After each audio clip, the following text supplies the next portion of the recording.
Hello friends, welcome to studying classes. Today we will learn past perfect tense.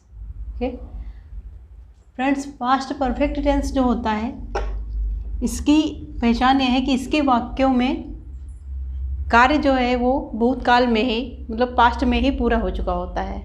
ठीक है, तो इसके सभी टाइप्स के सेंटेंसेस मैं आप लोगों को बताऊंगी, जैसा कि स्ट्रक्चर के थ्रू सभी बताती आ रही हूँ।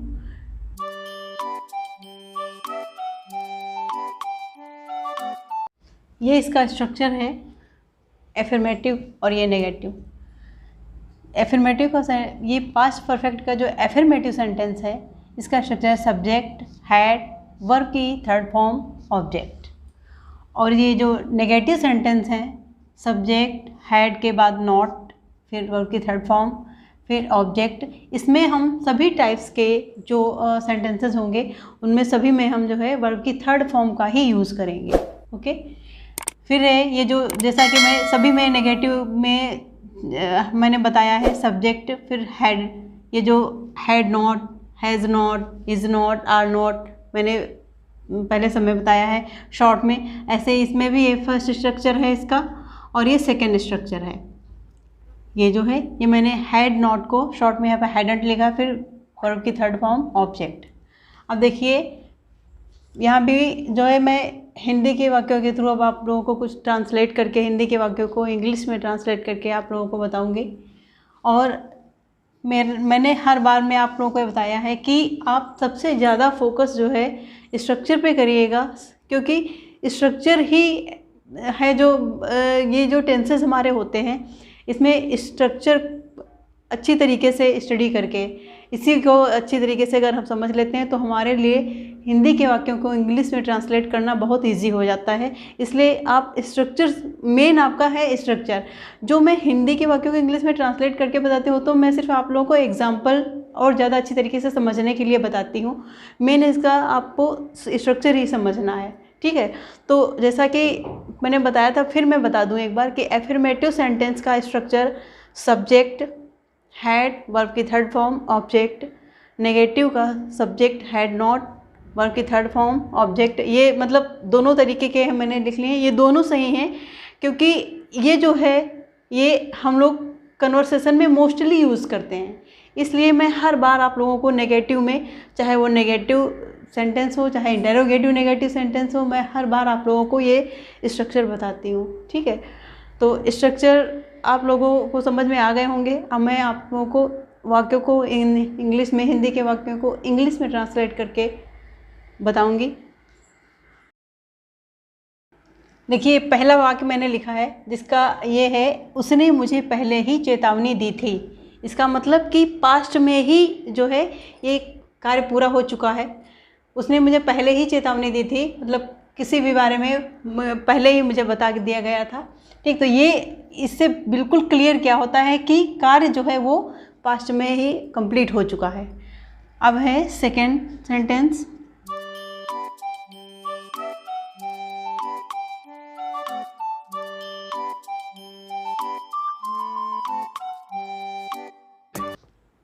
अब देखिए ये हिंदी के वाक्य मेरे कंप्लीट हो गए हैं। अब इनको मैं इंग्लिश में ट्रांसलेट करूंगी तो आप लोगों को यहाँ पे ध्यान देना है कि जैसा कि मैंने स्ट्रक्चर बताया था तो स्ट्रक्चर के अकॉर्डिंग मैं कैसे हिंदी के वाक्यों को इंग्लिश में ट्रांसलेट करती हूँ। उसने मुझे पहले ही चेतावनी दी थी।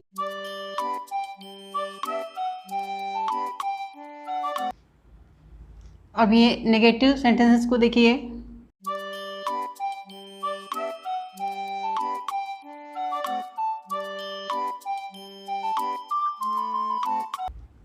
यानी उसने मुझे पहले, यहाँ पे ही लिखना है, ही चेतावनी नहीं दी थी। He had not already warned me, he hadn't already warned me. ये जो है ये सेकंड स्ट्रक्चर के अकॉर्डिंग मैंने सेंटेंस राइट किया है। ये भी ये देखिए, और ये फर्स्ट स्ट्रक्चर के अकॉर्डिंग मैंने सेंटेंसेस जो है हिंदी के वाक्यों को इंग्लिश में ट्रांसलेट किया है। ठीक है, तो आप लोगों को हिंदी के वाक्यों को इंग्लिश में ट्रांसलेट करना है तो आप सबसे पहले क्या करें कि स्ट्रक्चर को आप बिल्कुल ध्यान से पढ़ लीजिए, देख लीजिए। और फिर सबसे ज़्यादा हमारे लिए ये इम्पॉर्टेंट होता है कि हम सेंटेंसेस अगर हमारे सामने कोई मान लिया कि पूरे 10 वाक्य लिखे हुए हैं मिक्स करके कि हर टाइप के टेंस के हैं, और जो टेंस हैं तो जैसे मैंने आप लोगों को बताया है कि हर टेंस के 4 टाइप्स होते हैं और सभी टाइप के सेंटेंसेस आप लोगों को मिक्स करके दिए हुए हैं। तो वहाँ पे हमारे लिए सबसे ज़्यादा इम्पोर्टेंट क्या है, हम कब उनको हिंदी में ट्रांसलेट कर पाएंगे, जब हमें उन्हें पहचान होगी, उनकी पहचान होगी, जब हम उनको अच्छी तरीके से पहचानेंगे कि ये किस टेंस का सेंटेंस है और किस टाइप का सेंटेंस है, तभी हम उसको इंग्लिश में कन्वर्ट कर पाएंगे। अब जैसे यहाँ मैंने आप लोगों को बताया कि इसकी पहचान क्या है, इससे हमें क्या क्लियर हो रहा है कि ये जो कार्य है हमारा वो पास्ट में ही कंप्लीट हो चुका है। ठीक है, अब ये हिंदी के वाक्य को मैंने इंग्लिश में कन्वर्ट करके आप लोगों को बता दिया है। आई होप कि आप लोगों को सही से समझ में आ गया होगा, और अगर अब भी आप लोगों को कुछ डाउट लगता है तो उस डाउट को क्लियर करने के लिए आप अपने आप से 4, 5, 6 जितने भी हो सके उतने सेंटेंस राइट करिए और फिर उनको इंग्लिश में कन्वर्ट करके देखिए। अगर आपने स्ट्रक्चर को सही से समझा है तो आई प्रॉमिस यू कि आप ज़रूर उसको इंग्लिश में ट्रांसलेट कर लेंगे। और अगर आपको कोई डिफ़िकल्टी लगती है, आपको समझ में नहीं आया है, आप उसे कन्वर्ट नहीं कर पा रहे हैं इंग्लिश में, तो आप तुरंत कमेंट करके मुझे बताइए और वो सेंटेंस राइट करके आप मुझे बताइए, कमेंट में लिखिए। मैं उसको तुरंत आपको इंग्लिश में कन्वर्ट करके बताऊंगी और समझाऊंगी भी कि इसको कैसे करना है, किस टाइप का। अगर आपको सेंटेंस पहचान में नहीं आ रहा है तो भी आप बताइए मुझे कमेंट करके, मैं उसको पूरी आपकी हेल्प करूँगी, उसको बताऊँगी, इंग्लिश में कन्वर्ट करना भी बताऊँगी और उसकी पहचान भी करवाऊँगी कि ये किस टेंस का सेंटेंस है और किस टाइप का है। ओके, अब मैं आगे जो है आप लोगों को इंटरोगेटिव नेगेटिव सेंटेंस बताऊँगी।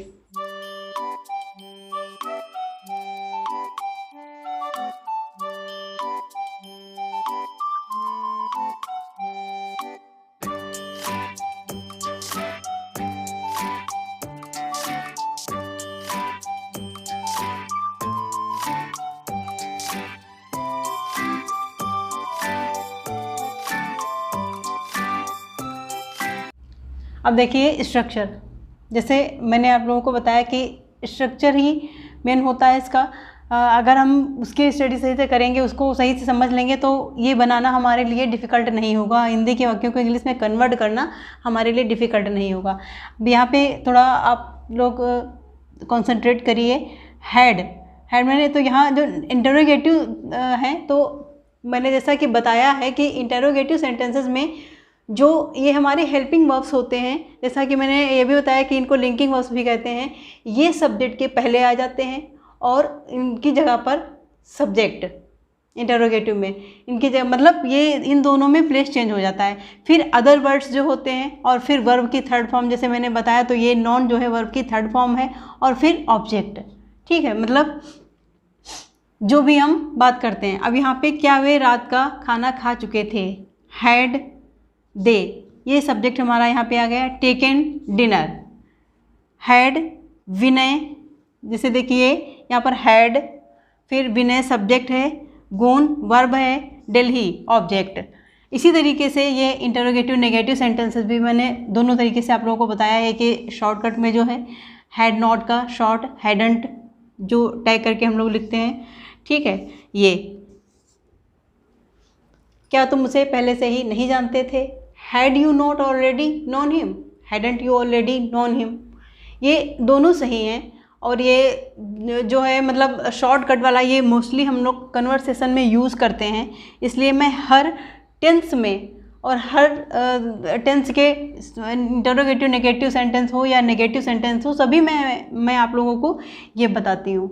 जो नेगेटिव ये शॉर्ट होता है, इसको मैं हर एक सेंटेंस में आप लोगों को बताती हूँ। ठीक है, अब ये हो गया। अब मैं आगे आप लोगों को ये देखिए, पास्ट परफेक्ट टेंस के सेंटेंसेस जितने टाइप के हैं ये सारे आप लोगों के कंप्लीट हो गए हैं। आई होप कि आप लोगों को समझ ज़रूर आया होगा। मैंने बहुत आसान तरीके से समझाने की कोशिश की है, और इसीलिए मैंने देखिए जितने भी आप लोगों को जितने भी टाइप के सेंटेंसेस बताए हैं, सभी में मैंने एग्जाम्पल लेकर के फोर सेंटेंसेस सभी में मैंने आप लोगों को के थ्रू समझाने की कोशिश की है कि आप लोग सही से स्ट्रक्चर सही अगर ना समझें तो मैं वाक्य जो हिंदी के वाक्य हैं उनको इंग्लिश में ट्रांसलेट करके बताऊं, इससे आप लोगों को सही से समझ में आ जाए। अब ये आप लोगों की भी थोड़ी रिस्पॉन्सिबिलिटी बनती है कि आप लोग अच्छी तरीके से सीखने के लिए थोड़ी प्रैक्टिस कर लें, मतलब अपने आप से 5-4 सेंटेंसेस बना करके देखें, लिख करके देखें, इंग्लिश में ट्रांसलेट करें। और फिर भी नहीं समझ में आता है तो जैसा कि मैं कह चुकी हूँ, फिर कह रही हूँ आपसे, आप कमेंट करके मुझे बताएं ज़रूर। ओके, अभी मैं थोड़ा आप लोगों को इसमें बताऊँगी कि जो पास्ट परफेक्ट टेंस में बिफोर का यूज़, बिफोर का एक स्ट्रक्चर है जिसमें मैं आप लोगों को बिफोर का यूज़ बताऊँगी। फ्रेंड्स, ये स्ट्रक्चर मैंने यहाँ इसलिए राइट किया है, आप लोगों को मैं बताना चाहती हूँ कि पास्ट टेंस में जब एक काम पूरा होने के बाद दूसरा, मतलब एक साथ में 2 काम पूरे हों, तब हम इस टाइप के स्ट्रक्चर का यूज़ करते हैं। ठीक है, जैसे मैं सेंटेंसेस के थ्रू आप लोगों को बताती हूँ।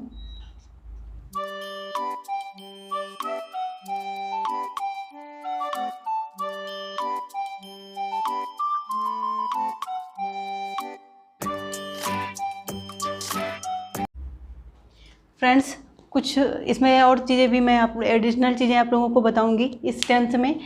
ये जैसे situations where past perfect is used, जैसे कि वर्ब से जो है मैंने लिख लिए हैं यहाँ पे, होप है, एक्सपेक्ट है, थिंक, इंटेंड, वांट, सपोज। आशाएं हैं, इच्छाएं हैं, विचार हैं, कल्पनाएं हैं, लोग जो वो करते हैं, ठीक है, और वो पूरी नहीं होती हैं। तो ऐसी सिचुएशंस में जो है हम पास्ट परफेक्ट का यूज़ करते हैं। और मोस्टली ये होता है कि जैसे कोई भी हमें उम्मीद है, कोई इच्छा है, कोई मतलब कल्पना है हमारी, कोई सपोज करते हैं, तो हम इन सब चीज़ों के लिए दूसरों पे डिपेंड हो जाते हैं। ठीक है, और दूसरों पे डिपेंड होने का मतलब क्या है कि ऐसे ही कोई पर्सन होता होगा जिससे हमारी कोई इच्छा, कोई उम्मीद पूरी होती है। तो यहाँ पर वो सिचुएशंस हैं ये सारी जिनमें हम पास्ट परफेक्ट का यूज़ करते हैं। अब मैं यहाँ पे ट्रांसलेशन के थ्रू आप लोगों को बताऊँगी। मैंने वो सारी सिचुएशंस यहाँ पर लिख ली हैं। अब ये मैंने हिंदी और इंग्लिश दोनों तरीके के सेंटेंसेस यहाँ पे राइट कर लिए हैं। देखिए, जैसे कि पहला मैंने क्या लिखा कि हमें आशा थी कि आप हमारा सहयोग करेंगे, लेकिन आपने नहीं किया। ठीक, इससे क्या है कि हम हेल्प के लिए दूसरे पे डिपेंड हैं, और वो हमारी हेल्प करना चाहता है लेकिन उसके सामने भी कुछ प्रॉब्लम्स आ गई कि वो हमारी हेल्प नहीं कर पाया। तो हम फिर उससे ये बात करते कि मतलब मुझे ये उम्मीद थी कि आप मुझे कोऑपरेट करेंगे, मेरी हेल्प करेंगे, लेकिन आपने नहीं की। तो वहाँ पर हम इस तरीके के हिंदी के जो ये वाक्य होते हैं उनको इंग्लिश में इस तरीके से ट्रांसलेट करते हैं। We had hoped that you would cooperate us but you didn't cooperate. Okay, next है, मैं पिछले वर्ष ताजमहल देखने की इच्छा रखती थी लेकिन नहीं जा सकी। अब यहाँ मेरी इच्छा थी कि मैं ताजमहल देखूं, पिछले साल मेरी इच्छा थी कि मैं ताजमहल देखूं, लेकिन कुछ प्रॉब्लम्स की वजह से मैं नहीं जा सकी। ठीक, I had intended to visit the Taj Mahal last year but I couldn't visit. मेरे पिताजी ने स्वर्ण मंदिर देखने का विचार बनाया लेकिन वह नहीं जा सके। लोग बहुत सारे विचार बनाते हैं, कभी कहीं घूमने का विचार बनाते हैं। जैसे अब यहाँ समर वेकेशन से स्टार्ट होने वाली हैं, लोगों के अभी से प्लान बनने लगे होंगे कि कौन कहाँ घूमने जाएगा। ठीक, लेकिन ये कोई ज़रूरी नहीं होता कि जो जहाँ का प्लान बनाता है वो वहाँ पहुँच ही जाए। ठीक है, ये फिर सिचुएशन पे ही डिपेंड करता है कि उसके सामने कैसी सिचुएशन होती है। प्लानिंग्स तो हम बहुत सारी करते हैं। अब यहाँ पर मेरे पिताजी ने स्वर्ण मंदिर देखने का विचार बनाया लेकिन वह नहीं जा सके। My father had thought of paying the golden temple visit but he couldn't visit. Okay, ये वो सारी सिचुएशंस हैं जैसे मैंने बताया। अब देखिए इनसे क्या शो हो रहा है, क्या क्लियर हो रहा है कि ये जो है ये सारे पास्ट टेंस की बातें हैं। मतलब हमने प्लान बनाया लेकिन हम नहीं जा सके। जैसे यहाँ पिछले वर्ष मतलब वो पास्ट में ही तो गया, भूतकाल में ही तो गया, लेकिन हमने जो है पिछले साल ये प्लान बनाया लेकिन हम ऐसा नहीं कर सके। तो फिर यही है कि सिचुएशंस ये हैं जहाँ पर हम पास्ट परफेक्ट का यूज़ करते हैं। ये आप सही से पढ़ लीजिएगा, देख लीजिएगा इनको, और अगर आप लोगों को फिर भी कुछ समझ में नहीं आया है इसमें, और हाँ, आप लोगों को तभी समझ में आएगा, तभी आप अपनी जो मतलब कैपेसिटी है, आप अपने आप को तभी चेक कर पाओगे जब आप खुद प्रैक्टिस करने की कोशिश करोगे। अगर आप प्रैक्टिस ही नहीं करोगे तो आपको कैसे पता चलेगा कि आप कोई चीज़ समझ पाए हैं, अच्छी तरीके से नहीं समझ पाए हैं। जब तक हम खुद अपने आप से लिख करके नहीं देखेंगे, प्रैक्टिस करके नहीं देखेंगे, तब तक आप नहीं जान पाएंगे कि आपको इसके बारे में सही से जानकारी हुई है या नहीं हुई है। इसलिए मैं बार बार आप लोगों से कहती हूँ कि जो भी आप लोगों को कुछ नया दिखता है या लगता है कि हमने कुछ अच्छा सीखा है, नया सीखा है, तो आप उसकी प्रैक्टिस करके अपने आप से ज़रूर देखिए, जिससे आप भी इस चीज़ से क्लियर हो जाएंगे कि हाँ, हमें ये चीज़ समझ में आ गई है, जो भी समझाया गया है, जो भी रूल बताया गया है, वो हमें अच्छी तरीके से समझ में आ गया है। ठीक है, तो ये सारी चीज़ें आप प्रैक्टिस करके देखिए। अगर आपको नहीं समझ में आता है तो आप प्लीज़ कमेंट में मुझे बताइए, मैं फिर से कोशिश करूँगी कि आपको जो है रिप्लाई करके मैं आप लोगों को फिर से समझाऊँ और आपके क्वेश्चन का आंसर दूँ। Thank you.